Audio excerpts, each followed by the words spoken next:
Bonjour à tous, bienvenue, ravi de vous retrouver pour vos informations du week-end.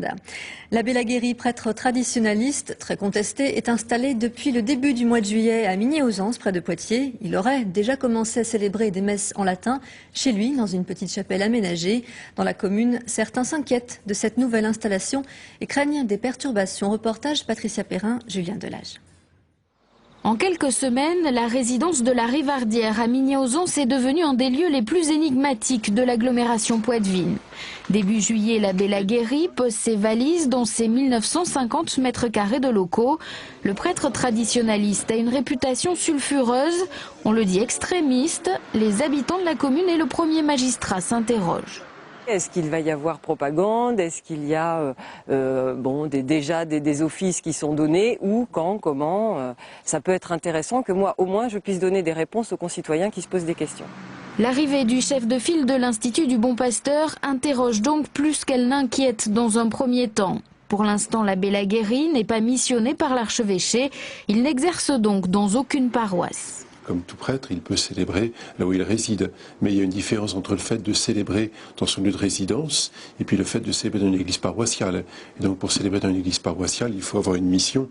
Et donc là, actuellement, il n'est pas confié de mission à l'abbé Laguérie pour célébrer de manière publique dans une église du diocèse.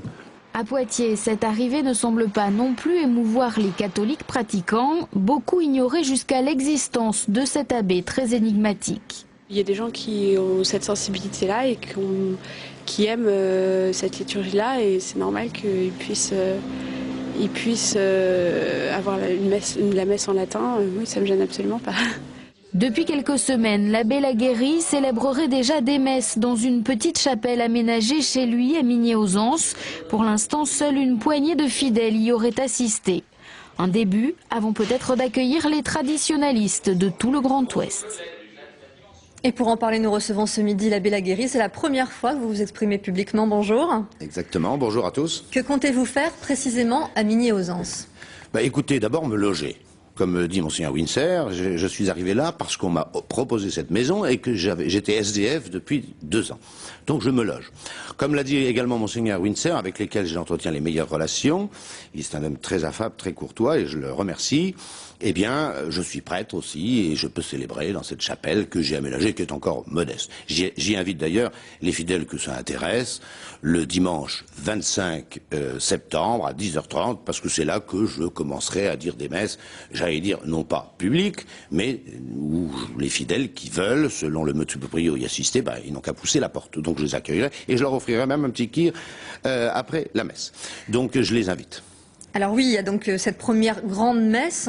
Vous avez eu quelques difficultés dans vos tentatives d'installation précédentes, dans d'autres diocèses, par exemple à Cahors, où l'évêque vous a conduit en début d'année. Alors, qu'est-ce qui vous a fait choisir le Poitou? C'est la vacance du siège épiscopal? Alors, vous faites allusion à des difficultés précédentes. Autrefois, pendant ces 2 ans, j'ai cherché un séminaire pour y installer le séminaire de l'Institut du Bon Pasteur, qui était trop petit, qui est à Chartres.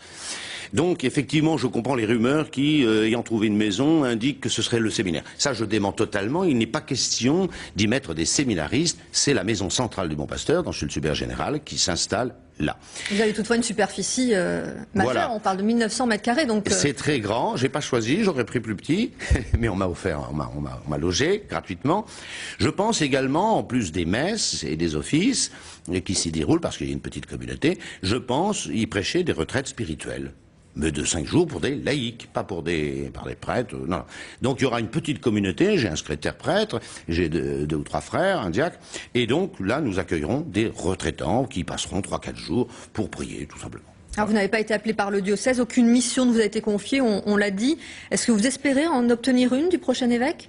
Eh bien écoutez, il y a des rumeurs sur le prochain évêque, qui sont assez sympathiques d'ailleurs. J'ai encore une fois les meilleures relations à titre personnel avec Monseigneur Winser, avec pas mal de prêtres du diocèse, qui sont très sympathiques. Moi je suis très heureux d'être à Poitiers, parce que je reçois un accueil, que ce soit des fidèles que j'ai pu voir, ou des prêtres, de Poitiers, eh bien, on s'entend très très bien. Le futur responsable du secteur de Migné-aux-Anses est un ancien confrère que je connais très bien, le père Claude Bonaïti. J'ai beaucoup de relations et ça se passe vraiment très très bien. Alors je ne sais pas pourquoi certains... On s'en malaise malgré tout, parce que la messe en latin, voilà, ça véhicule quand même un certain nombre de valeurs qui posent question. La messe en latin, c'est la messe telle que la célèbre l'Église depuis 18 siècles. Je vois pas vraiment le problème. On l'appelle la messe grégorienne du pape Grégoire, 594-604. Bon, c'est la messe qu'ont dit tous les papes jusqu'à 1969. C'est la messe de tous les saints prêtres et évêques et papes canonisés. Enfin, je vois vraiment pas le problème. Maintenant, moi, je force personne, hein, et j'invite chaleureusement tous ceux que cette messe grégorienne intéresse toujours. Merci Philippe Laguérie d'avoir répondu à notre invitation.